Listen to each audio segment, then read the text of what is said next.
سب سے پہلے آپ کو جاننا یہ قربانی کرنا کس کے اوپر واجب ہے۔ تو قربانی واجب ہونے کے لیے 4 شرطیں ہیں۔ کتنی؟ 4 شرطیں ہیں۔ اگر 4 شرطوں میں سے ایک بھی آپ کے اندر نہیں پائی جاتی ہے تو آپ کے اوپر قربانی کرنا واجب نہیں ہے۔ وہ 4 شرطیں کیا ہیں وہی آپ حضرات کو سماعت کرنا ہے۔ نمبر 1، مسلمان ہونا۔ جو مسلمان نہیں ہے اس پر قربانی واجب ہی نہیں ہے۔ شریعت کے احکام تو رسول اللہ کے امتیوں پر لاگو ہوتے ہیں نا، شریعت کے احکام تو مسلمانوں پر لاگو ہوتے ہیں، اس لیے قربانی واجب ہونے کے لیے پہلی شرط یہ کہ وہ مسلمان ہو۔ دوسری شرط قربانی واجب ہونے کے لیے یہ ہے کہ وہ مقیم ہو۔ ایک ہوتا ہے مسافر، ایک مقیم۔ آپ لوگ مقیم ہیں، اگر آپ نے 92.5 کلومیٹر کے سفر کے ارادے سے گھر سے باہر نکلے اور آپ چلے گئے، آپ مسافر ہیں، مسافر کے اوپر قربانی کرنا واجب نہیں ہے، تو آپ مقیم ہونے چاہیے۔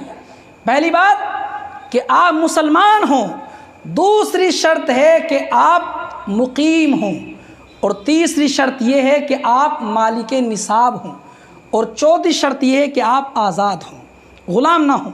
پہلے غلامی کا دور تھا، اب آزادی کا دور ہے، تو اس وقت میں غلام تو کوئی نہیں، سب آزادی ہیں۔ ان 3 شرطوں کو بالخصوص آپ کو ملاحظہ کرنا ہوگا۔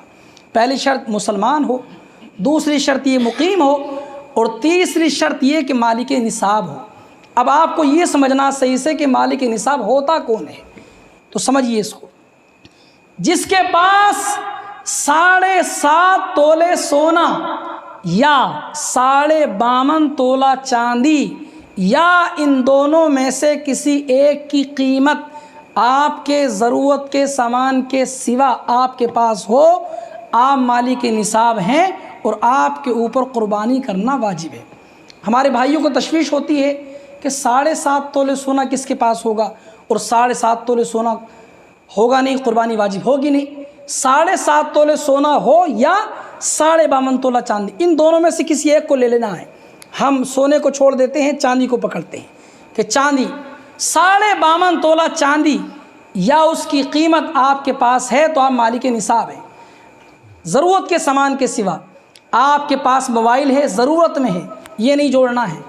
آپ کے پاس کپڑے پہننے کے ہیں، وہ ضرورت میں، وہ نہیں جوڑنا ہے، یہ آپ کے ضرورت میں آتے ہیں۔ آپ کے پاس موٹر سائیکل بائک ہے، آپ کی ضرورت میں ہے۔ آپ کا مکان ہے، آپ کی ضرورت میں ہے۔ ان ضرورت والے سامان کے سوا اگر آپ کے پاس 52.5 تولہ چاندی کی قیمت ہے، اتنے پیسے ہوں یا چاندی ہو، تو آپ مالک نصاب ہیں اور آپ کے اوپر قربانی کرنا واجب ہے۔ اب 52.5 تولہ چاندی کی قیمت جتنی بیٹھتی ہو، 35,000 ہو، 40,000، جتنی بھی ہو، اگر اتنی قیمت کے آپ مالک ہیں تو آپ مالک نصاب ہیں اور آپ کے اوپر قربانی کرنا واجب ہے۔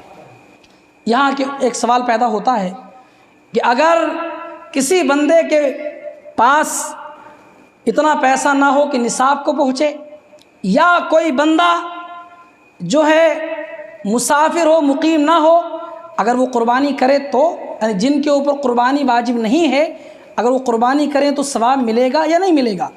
تو جن کے اوپر قربانی واجب نہیں ہے، اگر وہ مسلمان ہے اور قربانی کر دیتا ہے تو اللہ تعالیٰ اس کو ثواب عطا فرمائے گا، اس کو نفلی ثواب ملے گا۔ اب کتنا ملے گا؟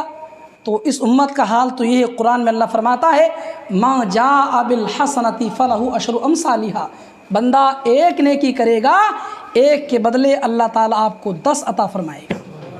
تو جس کے اوپر قربانی واجب نہیں ہے، اگر وہ قربانی کرتا ہے تب بھی اس کو ثواب ملے گا۔